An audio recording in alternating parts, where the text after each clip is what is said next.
Hi, I'm Emily Roger, host of the Boiling Point podcast. My co-host, Dave Vale, and I will bring you thoughtful discussions with leaders who are positively impacting our world. This is The Boiling Point, where leadership and inspiration meet.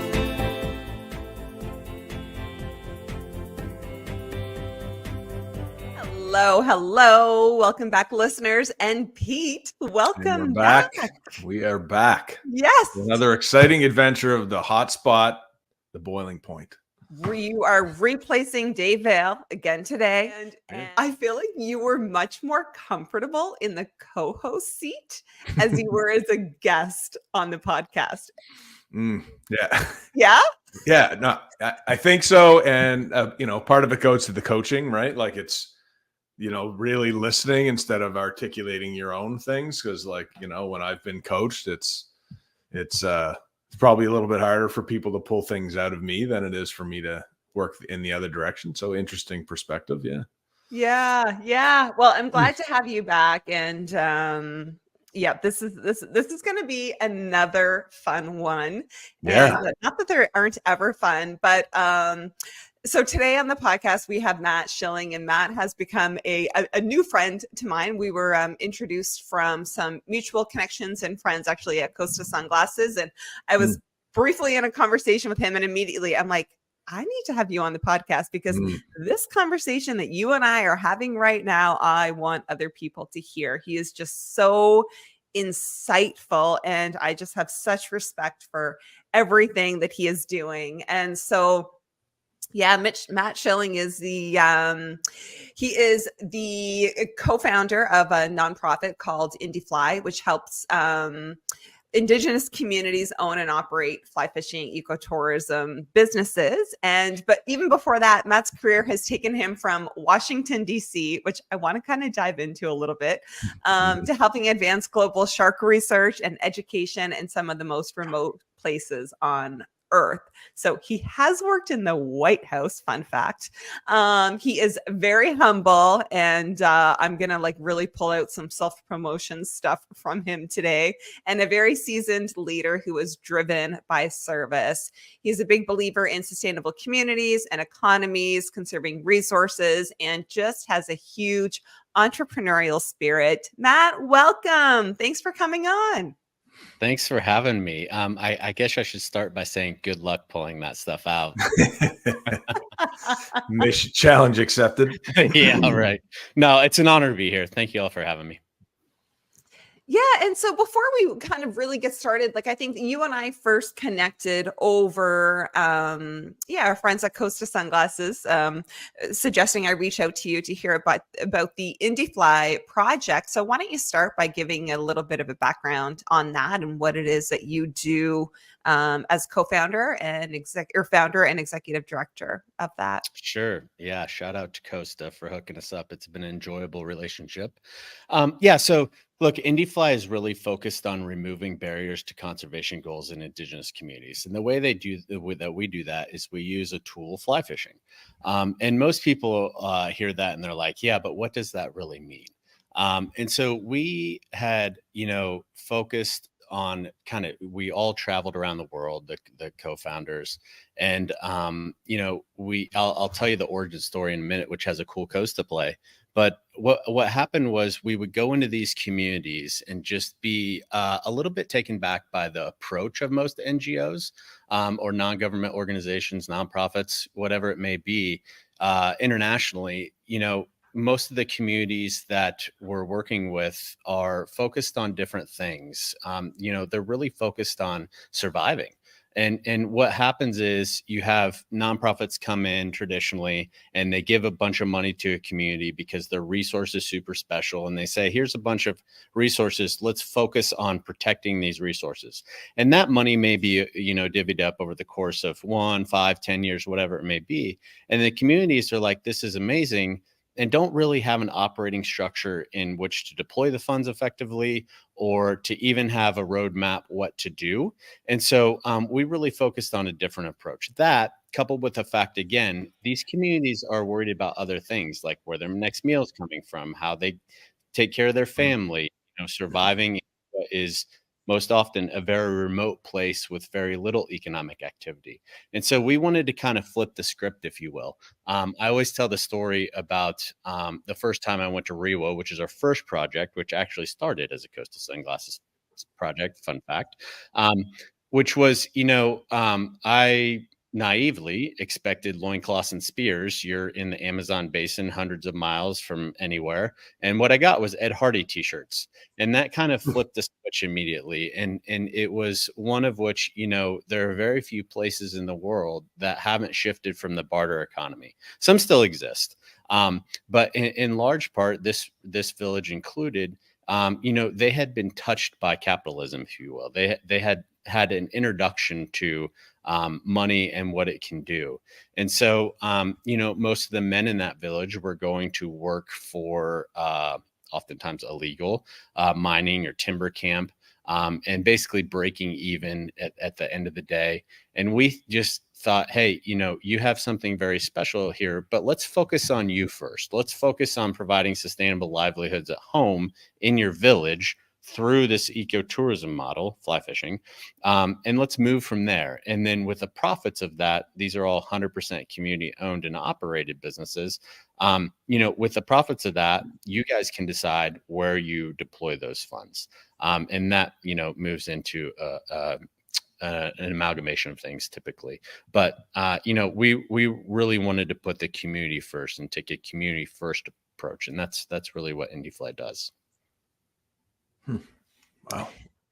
And so that you started in 2014. Prior to that, what is your background that kind of led you into the position of co-founding that? Yeah, great question. So I'll give you one here. So going way back, I've always kind of been driven by service, kind of runs in my family, if you will. And that's really what drives me. So, when I was done with my studies, I moved to DC and took an internship and kind of went for 3 months and stayed for a very long time. And, that time came to an end, and I wanted to do something that continued in kind of the service aspect of my life. And so, what I've found the through line of everything I've done is like finding a void and filling it. And at the time, there was this massive problem with shark finning. So you had a major rise in Asian economies where more and more people could afford what's called shark fin soup, which is a delicacy in the Asian world. And it's one of these problems that everyone kind of knew it was happening in an issue, but it wasn't really front and center. And I always tell the story, like if you were to drive down the side of a road and see on the side, 10,000 birds, ducks, whatever, piled up with a fin off of them, or with a wing off of them rather, and they're just all dead there in a pile laying in the field, like that would raise some concern. But because these apex predators are piled up in the bottom of the ocean, it's kind of sight unseen thing. And, the really vital importance there is that they're the apex predator and kind of control everything around them. And so what happened was, a couple things. You had this problem where the data wasn't keeping up with the demand.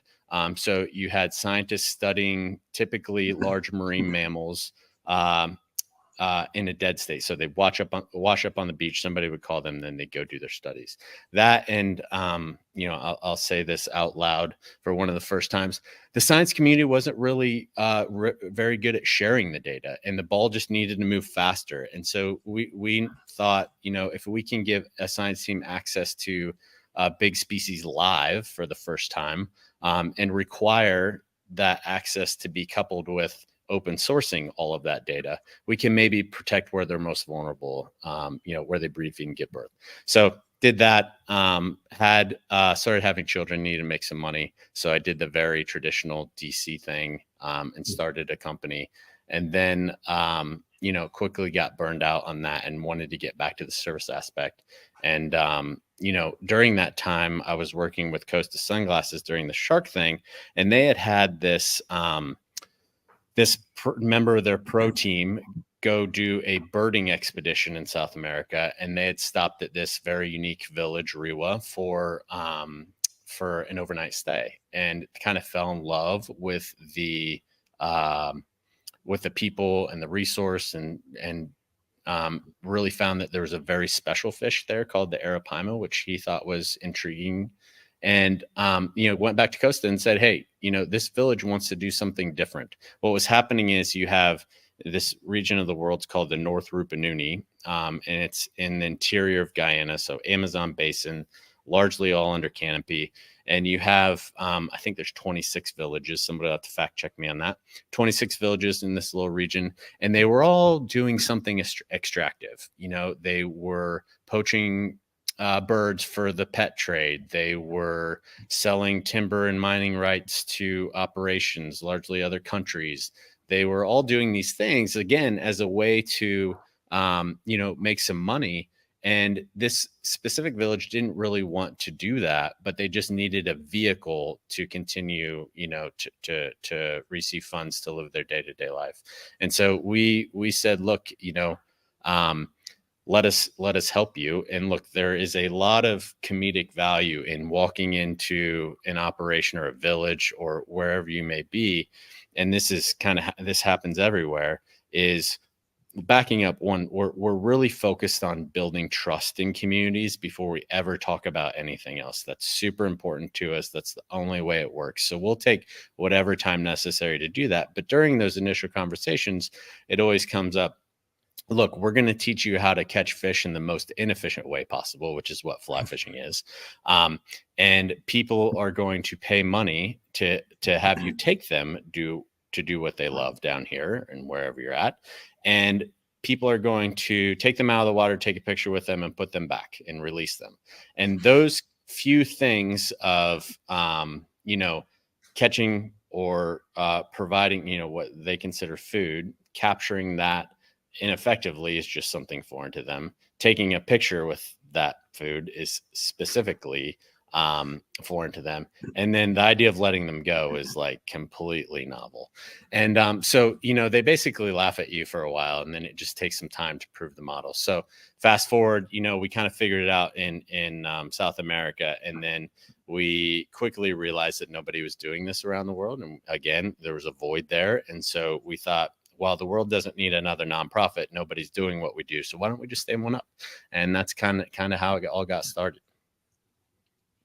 I went all over there on one very simple question. Yeah. There it is. Yeah, it's like it seems like you found your why early on, and that you really understood what your purpose was, even though your trajectory was kind of, pressured by family and needing to make a few bucks, and then you kind of got burnt out by that whole thing, and then kind of back into your main purpose, and then kind of serendipitously found this opportunity with this indigenous group in Guyana, and now you've kind of shown them maybe a different way to approach being able to sustain themselves financially in the modern world. Like, what a cool experience that must have been. Like, I guess one of the things that comes with me is like when you are trying to, I heard you talk a lot about having to build that trust in the community.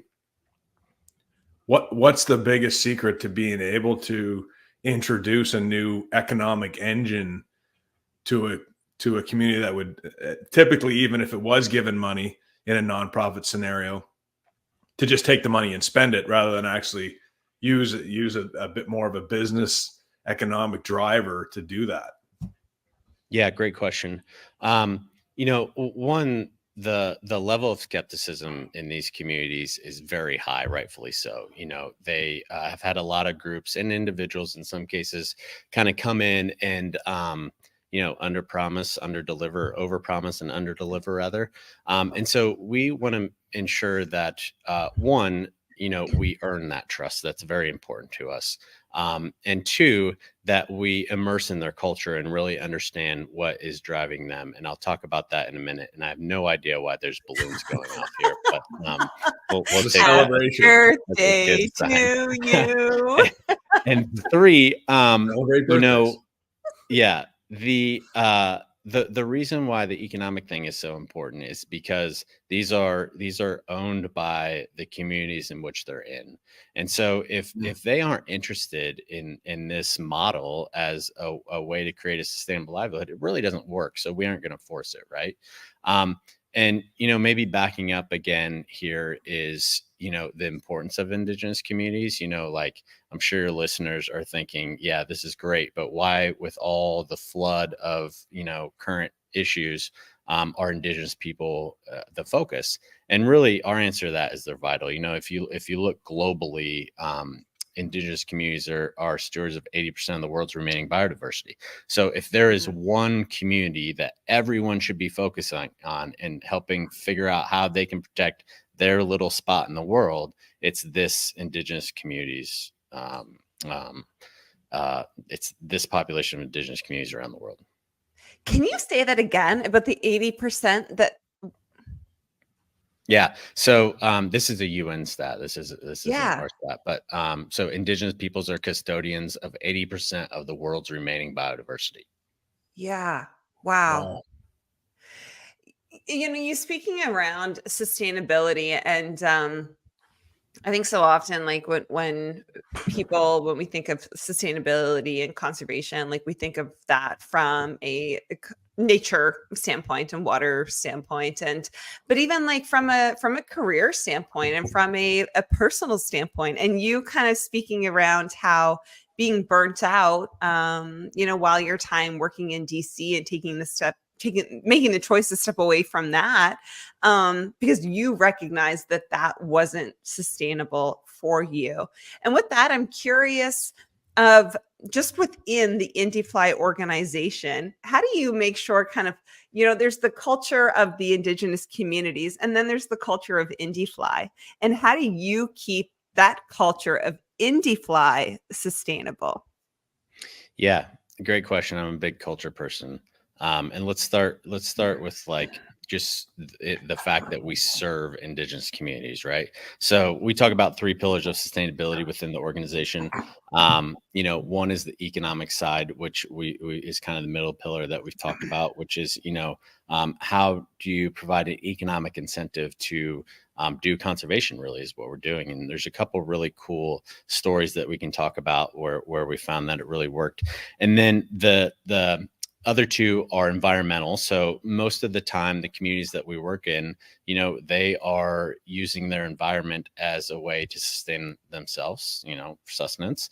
And so we really want to ensure that if our whole goal is to bring other people in and contribute to their economy, that the fishery in this case can sustain that pressure. So typically what we do is we'll send in a science team for however long it takes to ensure that, one, the fishery can sustain additional people coming down and putting pressure on it. And 2, that the community can still in tandem, take from that food source. And 3, our science team does a really good job of explaining, good fish handling practices and, how to release a fish so the probability of survival goes up and all these things.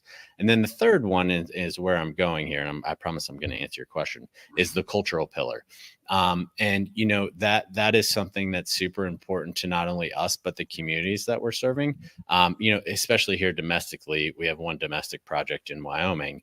The big fear amongst these communities is that their culture is being erased. And that's something that we take steps to ensure that however we can help. And this isn't us, teaching their culture or taking advantage of their culture. This is us remaining sure that there are projects in place in which that culture can be passed down from elders to youth. And so, we're trying to create generational change. So these projects tend to be very long. So every project has a youth component. Those are the future stewards. And so we really focus on culture in projects and programs because that's important to the communities that we serve and to us. And caveat, it's also a great business practice for them because the people who come to these projects and they return home, aren't necessarily telling the stories of the number of fish they caught or how big they were to their buddies at the bar or their family at the dinner table. They're telling the story of, hey, I met Roven, and Roven has this different perspective on life, and it really opened my eyes to how I look at the world.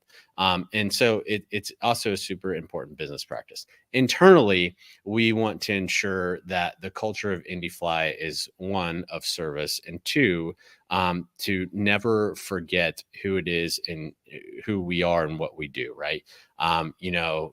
This is probably back to my self-promotion scores, but we're really telling the stories of the communities and helping these communities. For a long time, probably much to our organizational detriment, we tried to fly under the radar. We really wanted to put focus on the communities, and that's great. But as a nonprofit, we also have to create that balance of raising money too. And so what happens internally is that you develop this team of like-minded people with different skill sets that always have this kind of overarching goal of, how do we serve the vital stewards of biodiversity? Luckily we've done a pretty good job of that. We've had some misses, like every organization that's scaling. But we take our time and do our homework and try to find trusted people. I'll give you a real world example. So we generally put a person in every project for a set amount of time. The whole model here is to have the community become 100% self-sufficient on the business side, and then to us pull out and deploy those resources to a new project or a different project or wherever the need is. And so the guy who served kind of as the project manager in that South America project in the beginning had a kind of life change, and we needed to replace him. But he had been there for 4 or 5 years and was like basically a member of that community. And it was super important for us to replace someone, or to replace him with someone that the community could look to as a resource and trust and all those things. And one, that takes time and it's earned, but two, it's kind of about your approach too. And so we, as part of the final interview process, we would send people down to Rewa to live in the community for a while. And, we eventually got to a person who fit right in, and the community accepted, and it all worked out. And, now that person is running kind of all of our international programs. So, culture of any organization or any business is super important. And I think it's one of those things that is often missed, especially in the nonprofit space. It's just as easy to have a toxic culture, if not easier, than it is to have one that is thriving. Wow. Yeah, definitely. And the timing, and back to that, the trust, and that it's like those things can't be rushed when building those strong relationships. And so kudos to you for taking the time, and also for having that kind of trial run of, okay, how does this person fit into the community? And that can kind of go both ways. So for as far as like the your struggle with like the self-promotion, and then when it comes to IndieFly, what's next? What are you hoping for next for IndieFly? Yeah, so we're really focused on scaling operationally at the moment. So since the beginning, we've always kind of had this challenge of more projects and opportunities than we have resources, financial or human. And so one of the ways that we're working to solve this is getting more people involved in our cause. And so we basically, from the beginning have had 2 buckets, and we now have 3 of people and ways to get involved.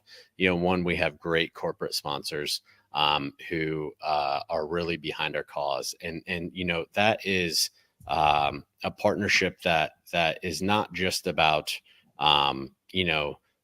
someone telling their story from a brand perspective. We actually shy away from that, but they do have big followings and big communities themselves, and so we're really focused on growing the corporate side.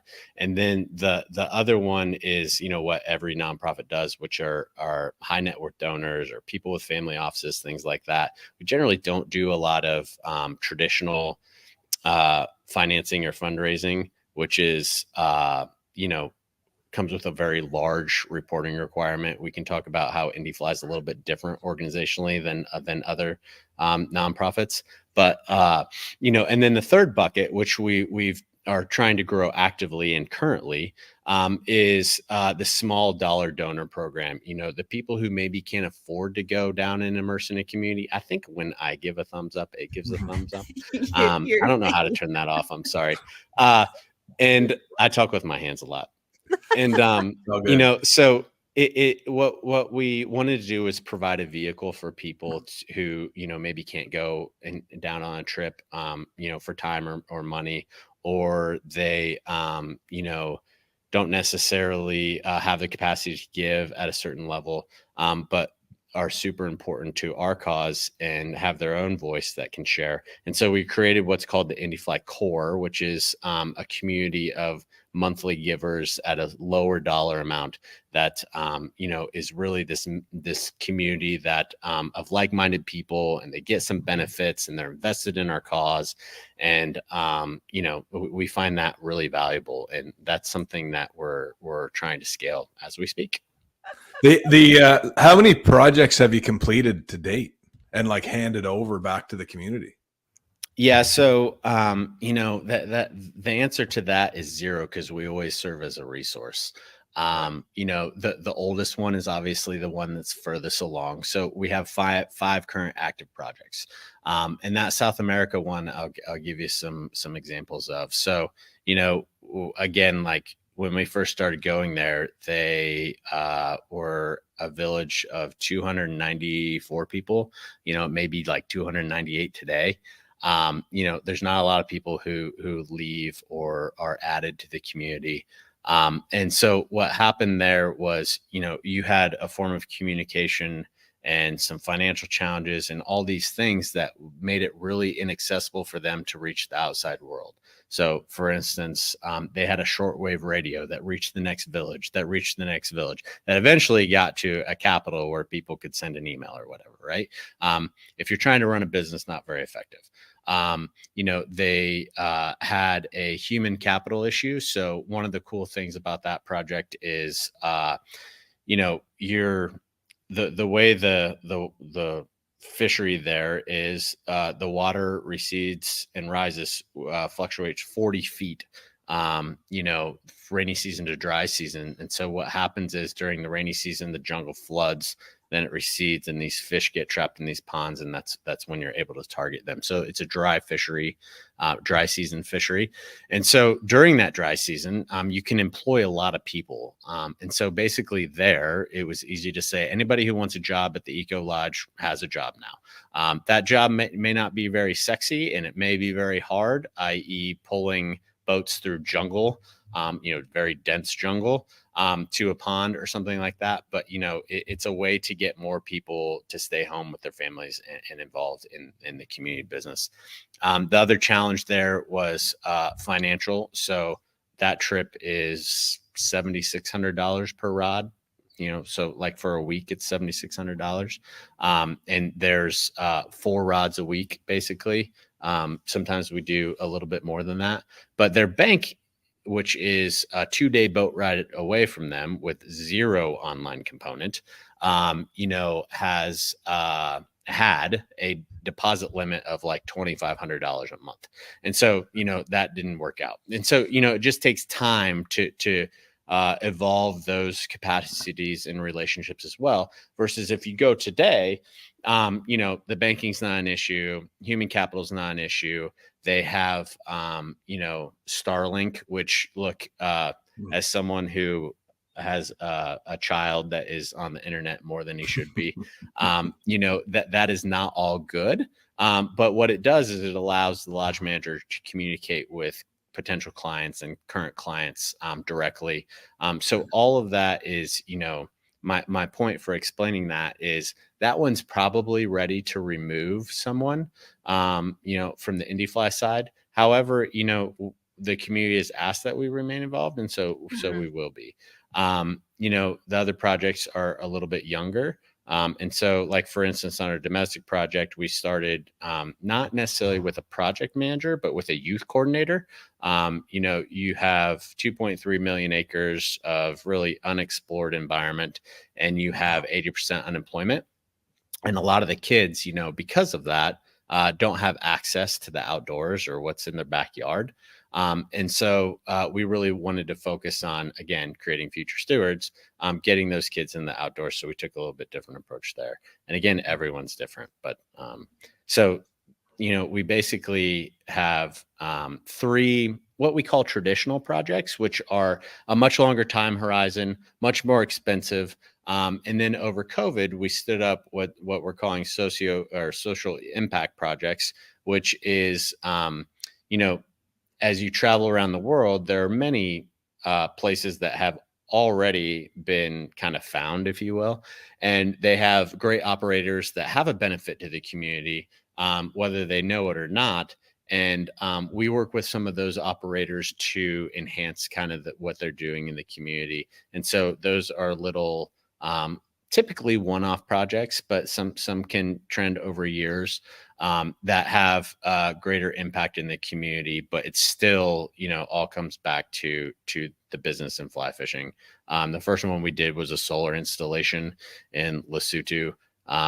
This little village that has, a very well-known, developed fly fishing destination that is, predominantly led by the community. And so but they never had power before. And it was one of these things where the government had promised it for the last decade and never just got that far down the river. And, they were kind of tired of waiting. And we said, look, for a little bit of investment, we can, provide a pretty basic human need for people here. And so we did 59, I think, little solar kits in everyone's homes, and then some in the school. And it was just another way for us to give back.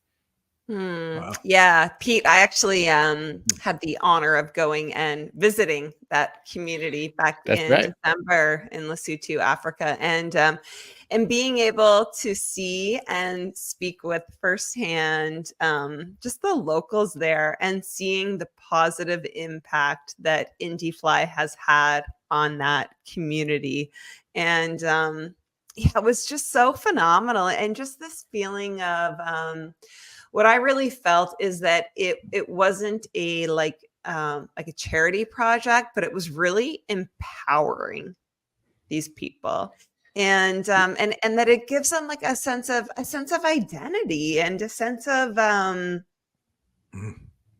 yeah, I don't even know how to explain it, but it was just like, I mean, you talk about solar powered, like you can feel just like that feeling of empowerment coming from Yeah, these like they must. communities. I mean, you bring in some of this modern technology and facilitation stuff to be able to do that, and meanwhile being cognizant that their culture and the those stats that you spoke to earlier of like how important their job is and being stewards of the land, and and you bring in this business and the aspiration. That's kind of why I was asking about how many projects you've got where you've kind of pulled out.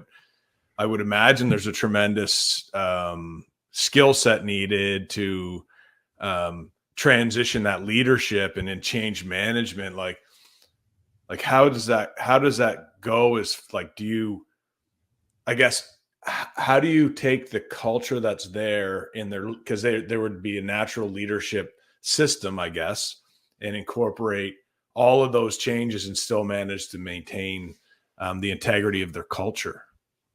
Yeah, that's a great question. Again, not all of these changes are always positive, right? Or Mhm. they have the high probability of not being positive, and we try to mitigate that as much as possible. One of them is, these communities are generally small, and just like anywhere around the world, kind of the smaller the community, the more the politics, and the more, the relationships are longstanding, good and bad. And so it's really identifying those local key leaders who can play the role of, man, I don't even know how to describe it, that are thought of as leaders internally without all the, hierarchical issues. Roven is a great example of somebody in Guyana who's done that. So every project is different. And honestly, that's one of the challenges with explaining IndieFly. Like if you have a 30-second elevator ride, to use the overused term, with someone is, every project's different. And so when you get into, let's just stick with South America because we talked about it a lot. Roven is a guy who was clearly the first person to kind of grasp the concept. And so, he was working as a birding guide, actually. They had a little birding model. They signed a horrible, kind of deal with the tourism authority in which 80% of those funds were going out of the village at the end of the day. So they weren't feeling a big impact, but people were employed. And, he was like, great, I get this. And he just kind of ran with it. And, now he's like chairman of the Eco Lodge and they set up a little board. But, in that project, like that's different than other projects, or unlike other projects, is everything there is communal. So at the end of the year, they have a community meeting and they say the Eco Lodge has this much, in profit at the end of the year. And then they all decide how to reinvest that money. In other projects is different where you have a council or multiple councils in some cases, that choose to do what REWA does, but, in a different way, And I do want to touch on something else, which is, we talk about fly fishing a lot, and I know that Emily loves fly fishing, and Pete, I think you do too. But, I think your audience probably doesn't quite understand fly fishing, or at least everyone doesn't. And I get asked this question a lot, like, look, I know y'all like fly fishing, but is this really a viable solution? And, we've kind of proven that it is, but to those who don't know, there's kind of three reasons that we use it, which is one, it's very familiar to the communities that we serve. They do it, fly fishing is a different way of doing fishing, but these communities are so in tune with their environment, and, it's actually magical to watch, how in tune they are with their environment. And we just teach them how to do it in a little bit different way, and then teach other people how to do it in a different way so they can teach other people. And so, there's a through line there of familiarity with a resource. And, they know where the fish are. We're just teaching them how to capture that fish in a different way. Two, it's sustainable. And that's something obviously that's super important to us. All of our projects are catch and release projects. You like any fishery or any fishing experience, there are periods of mortality. We try to mitigate that as much as possible. But at the end of the day, that fish swimming away strong means that somebody else can come down and immerse in the community in all ways. And then last, but certainly not least, I guess, is it can be lucrative. Fly anglers per capita spend a lot of money, or much so than other sporting activities, going to these places. They tend to like to go to, places that people haven't been to before, or very few people have been. There's this adventure spirit around fly fishing. And so, those are kind of the three ways, but I'm going to hijack your podcast here. But another thing that, doesn't get enough credit is, what we're doing is creating a business around fly fishing. But what happens in the end of the day is that you have all these other smaller scale entrepreneurial activities pop up in the community because so many people are coming there. Right. And so, I describe it as a hub and spoke model, if you will. If the hub is, the fly fishing business, the spokes are all these little independently owned businesses that pop up around that, whether they be arts and crafts or somebody, like raising chickens to cater to the Western diet, and selling their eggs to the Eco Lodge, or, a hospitality service, or different like guided tour operation to take those non-anglers on a trip. Like say it's a spouse trip, you want to have something for your significant other to do. All those little smaller scale entrepreneurial activities that pop up, also contribute to the well-being of those families in that village. So, that's something that we try to focus on as well. Yeah, I love that. It's kind of like the bycatch. It's It like you're is, going to yeah. target one thing, but then what are all of the other things that you get to experience and benefit from because of it? Matt, I'm curious, like looking back in your career as a leader, as an entrepreneur, what is one big thing that maybe even more recently you have learned that in hindsight, if you had kind of applied it to your leadership repertoire and career development earlier on, would have made a big difference for you? Yeah, man, earlier on, that's a great question. I always have two things. I'm not sure this is going to answer your question, but you can tell me if it doesn't. I'll take another swing. One, I think that my role in life is to find really good people and help them kind of understand their own potential and get to wherever they want to get. And so I'm really driven by helping good people achieve whatever they want to do. And I've kind of always done that, but there's an indie fly component there too with the communities that we serve. But like internally, we have some people on our team who maybe don't understand their potential or don't understand the steps to take. And I really thrive on like, hey, look, you can do this. Get over the imposter syndrome and run. And sometimes that's very hard. The other thing is my wife tells me I shouldn't say this, but I'm going to say it anyway. Some people want to climb the corporate ladder and that's their thing. And that is fantastic. I found very early on that that's just me, not me. I am more focused on doing one thing, mastering it, and doing something completely different. And that's kind of how my career is played out in phases. And, look, conservation is this overarching theme and always will be. But, it's figuring out where there's a void, figuring out how to fill that void, and doing whatever it takes, and then going and finding something completely different. And, I don't know what my obituary is going to read like, but I hope there's something in there about that, which is, life doesn't have to be linear, if you will. Yes. You can go and do a multitude of different things and do them well. It's part of the fun in the journey. Yeah. It's really neat to hear you talk about, like your ability to see other people's potential and for you to draw it out of them. It sounds like it's a big part of it is building up their confidence.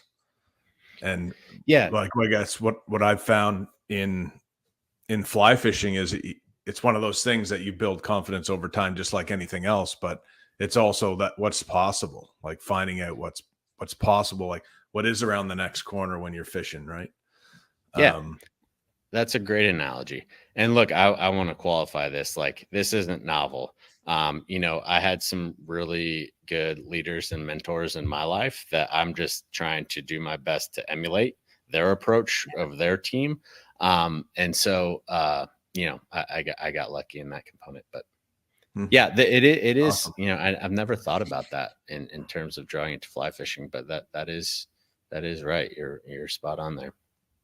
Well, and the thing too around even, you speaking of climbing the corporate ladder, and I can relate a lot in that, like, I love to focus on one thing and then I love to kind of take that and it's like, okay, how can I apply it into something new? And seeing these void areas of like, how can I use my skill sets in those areas? And it's kind of this thing around like, how can we go and target completely different species of fish that we like might not know anything about, but like, how can I take what I know about a certain species of fish and then go and apply it in Guyana?